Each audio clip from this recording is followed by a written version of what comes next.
اعوذ باللہ من الشیطان الرجیم بسم اللہ الرحمن الرحیم الذین آتیناہم الکتاب یعرفونہ کما یعرفون ابناءہم، جن لوگوں کو ہم نے کتاب دی یعنی تورات اور انجیل کے جو صحیح ماننے والے ہیں، یہ نکتہ یہاں نوٹ کر لیجئے، تورات اور انجیل کے ماننے والوں میں سے غلط کاروں کے لیے مجہول کا صیغہ آتا ہے، اوتوا الکتاب، جنہیں کتاب دی گئی تھی، اور جو ان میں سے ٹھیک تھے، صحیح رخ پر تھے، ان کے لیے معروف کا صیغہ ہوتا ہے جنہیں کتاب ہم نے دی تھی۔ یہ انداز جو ہے معروف اور مجہول کا، یہ آپ دیکھیں گے کہ فرق ہوگا، جہاں ان کی کسی غلط بات کا تذکرہ ہوگا الذین اوتوا الکتاب، اور جہاں اچھی بات کا تو وہاں یہ کہ جو آتیناہم الکتاب، الذین آتیناہم الکتاب یعرفونہ کما یعرفون ابناءہم، وہ ایسے ہی پہچانتے ہیں اس کو۔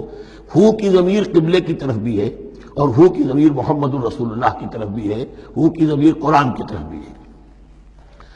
ایسے پہچانتے ہیں جیسے اپنے بیٹوں کو۔ وَإِنَّ فَرِيقًا مِّنْهُمْ، اور یقیناً ان میں سے گروہ وہ ہے لَيَكْتُمُونَ الْحَقَّ وَهُمْ يَعْلَمُونَ، جو جانتے بوجھتے حق کو چھپاتے ہیں۔ الحق من ربک، یہ حق ہے آپ کے رب کی طرف سے۔ فَلَا تَكُونَنَّ مِنَ الْمُمْتَرِينَ، تو آپ ہرگز نہ بنے شک کرنے والوں میں۔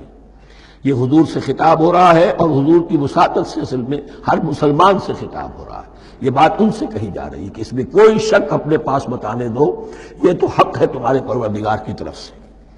وَلِكُلٍّ وِجْهَةٌ هُوَ مُوَلِّيهَا، ہر ایک کے لیے ہم نے ایک رخ معین کر دیا جس کی طرف کہ وہ رخ کرتا ہے۔ فَاسْتَبِقُوا الْخَيْرَاتِ، تو مسلمانوں تمہارے لیے ایک رخ تو ہم نے معین کر دیا بیت اللہ کا۔ ایک باطنی رخ کیا ہے؟ نیکیوں میں ایک دوسرے سے آگے بڑھنے کی کوشش کرو۔ ایک ہے ظاہر، نماز کا ظاہر ہے، آپ نے قبلے کی طرف رخ کر لیا ہے، آپ نے وضو کیا ہے۔ ایک نماز کا باطن ہے، خشوع ہے، خضوع ہے، حضور قلب حاصل ہے، رقت ہے، معلوم ہے کس کے سامنے حاضری ہے۔ اسی طریقے سے قبلہ ایک تو یہ ہے جو کہ کعبہ ہے بیت اللہ، ایک یہ فاستبقوا الخیرات، تم ہر نیکی کے اندر ایک دوسرے سے آگے بڑھنے کی کوشش کرو۔ اینما تکونوا یأتی بکم اللہ جمیعا، جہاں کہیں بھی ہوگے اللہ تم سب کو لے آئے گا، جمع کر دے گا۔ ان اللہ علی کل شیء قدیر، یقینا اللہ تعالی ہر چیز پر قادر ہے۔ ومن حیث خرجت فول وجهک شطر المسجد الحرام، اور جدھر سے بھی آپ کا نکلنا ہو، کہیں سفر کریں، کہیں بھی جائیں، تو آپ اپنا رخ پھیر دیجئے مسجد حرام کی طرف۔ وَإِنَّهُ لَلْحَقُّ مِن رَبِّكَ، اور یہ یقیناً حق ہے آپ کے رب کی طرف سے۔ وَمَا اللَّهُ بِغَافِلٍ عَمَّا تَعْمَلُونَ، اور اللہ غافل نہیں اس سے کہ جو تم کر رہے ہو۔ یہاں بظاہر جو ہے کلام حضور سے ہے، اصل میں مسلمانوں سے خطاب ہے بواسطہ محمد صلی اللہ علیہ وسلم۔ وَمِنْ حَيْثُ خَرَجْتَ فَوَلِّ وَجْهَكَ شَطْرَ الْمَسْجِدِ الْحَرَامِ وَحَيْثُ مَا كُنْتُمْ فَوَلُّوا وُجُوهَكُمْ شَطْرَهُ، اور دیکھو جہاں بھی تم نکلو اپنا رخ کرو مسجد حرام کی طرف۔ امریکہ میں جاؤ تب بھی رخ ہوگا مسجد حرام کی طرف، روس میں جاؤ رخ تمہارا ہوگا مسجد حرام کی طرف۔ وَحَيْثُ مَا كُنْتُمْ، اور اے مسلمانوں جہاں کہیں بھی تم ہو، فَوَلُّوا وُجُوهَكُمْ شَطْرَهُ، تو اپنے چہروں کو پھیر دو اسی کے رخ پر۔ لِأَلَّا يَكُونَ لِلنَّاسِ عَلَيْكُمْ حُجَّةٌ، تاکہ نہ رہے لوگوں کے پاس تمہارے خلاف کوئی دلیل۔ اب اس بات کو سمجھ لیجئے کہ چونکہ تورات میں لکھا ہوا تھا کہ نبی آخر الزمان کا قبلہ کعبہ ہوگا، اگر حضور یہ قبلہ اختیار نہ کرتے تو علماء یہود حجت قائم کرتے مسلمانوں پر کہ دیکھو تورات میں تو یہ لکھا ہے اور انہوں نے وہ اختیار نہیں کیا۔ تو یہ گویا کہ ان کے اوپر اتمام حجت بھی ہو رہا ہے اور قطع عذر بھی ہو رہا ہے، ان کی حجت کی جڑ بھی کٹ رہی ہے۔ الا الذین ظلموا منہم، سوائے ان میں سے ان کے جو ظالم ہیں، اعتراض کرنے کے لیے لاکھ انہوں نے پھر بھی ہیلے بہانے بنائی لینے ہیں۔ فلا تخشوہم، تو اے مسلمانوں ان سے نہ ڈرو، واخشونی، مجھ سے ڈرو۔ وَلِأُتِمَّ نِعْمَتِي عَلَيْكُمْ، اور یہ جو تحویل قبلہ ہوئی ہے اور محمد الرسول اللہ صلی اللہ علیہ وسلم کی بعثت کی بنیاد پر ایک نئی امت کو شکل دی جا رہی ہے اور اسے اب امامت الناس سے سرفراز کیا جا رہا ہے، وراثت ابراہیمی اب اسے منتقل ہو گئی ہے۔ یہ اس لیے ہے وَلِأُتِمَّ نِعْمَتِي عَلَيْكُمْ، اپنی نعمت میں تم پر اس کا اتمام فرما دوں، مکمل کر دوں، وَلَعَلَّكُمْ تَهْتَدُونَ، اور تاکہ تم ہدایت یافتہ بن جاؤ۔ کما ارسلنا فیکم رسولا، جیسے کہ ہم نے بھیج دیا ہے تم میں ایک رسول۔ اب یہ دعا ابراہیم و اسماعیل یاد کر لیجئے، ربنا وبعث فیہم رسولا منہم یتلو علیہم آیاتک ویعلمہم الکتاب والحکمۃ ویزکیہم۔ اب گویا کہ وہاں تو دعا تھی، اور یہ 3000 سال کے بعد اس دعا کا ظہور ہو رہا ہے بعثت محمدی کی شکل میں۔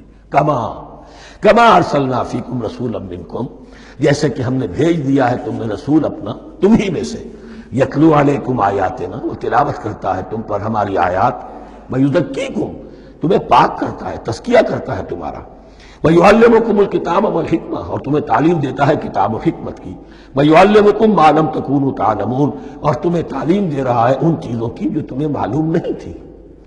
یہاں ایک نقطہ بڑا اہم ہے، حضرت ابراہیم اور اسماعیل کی دعا میں جو ترتیب تھی یہاں اللہ نے اس کو بدل دیا ہے۔ وہاں کیا تھا؟ تلاوت آیات، تعلیم کتاب و حکمت، پھر تزکیہ۔ یہاں کیا ہے؟ تلاوت آیات، پھر تزکیہ، پھر تعلیم کتاب و حکمت۔ اب ظاہر بات ہے کہ حضرت ابراہیم حضرت اسماعیل نے جو بات کہی وہ بھی غلط تو نہیں ہو سکتی، لیکن ہم یہ کہہ سکتے ہیں کہ اس کی امپرووڈ فارم یہ ہے جو اللہ تعالیٰ کی طرف سے دی گئی، اس لیے کہ تزکیہ مقدم ہے۔ اگر نیت صحیح نہیں ہے تو تعلیم کتاب و حکمت مفید نہیں ہوگی بلکہ گمراہی میں اضافہ ہوگا۔ نیت کج ہے تو گمراہی بڑھتی چلی جائے گی، اور تزکیہ کا حاصل کیا ہے؟ نیت درست ہو جائے، اخلاص، نحن لہ مخلصون۔ اگر یہ نہیں ہے تو جتنا پڑھو گے، جتنے بڑے عالم ہوگے، شیطان بھی بن سکتے ہو۔ بڑے بڑے فتنے عالموں نے اٹھائے ہیں۔ یہ جو دین اکبری تھا یا دین الہی تھا، اکبر کے تو باپ دادا کو کبھی خیال نہیں آ سکتا تھا اس کا۔ یہ پٹی پڑھانے والے کون تھے؟ ابو الفضل اور فیضی جیسے علماء، بہت بڑے علماء۔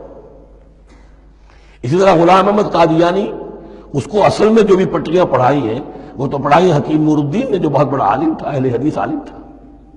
تو در حقیقت بہت بڑا عالم ہوگا، اگر اس کی کج ہو گئی نیت تو اتنا ہی بڑا فتنہ اٹھا دے گا۔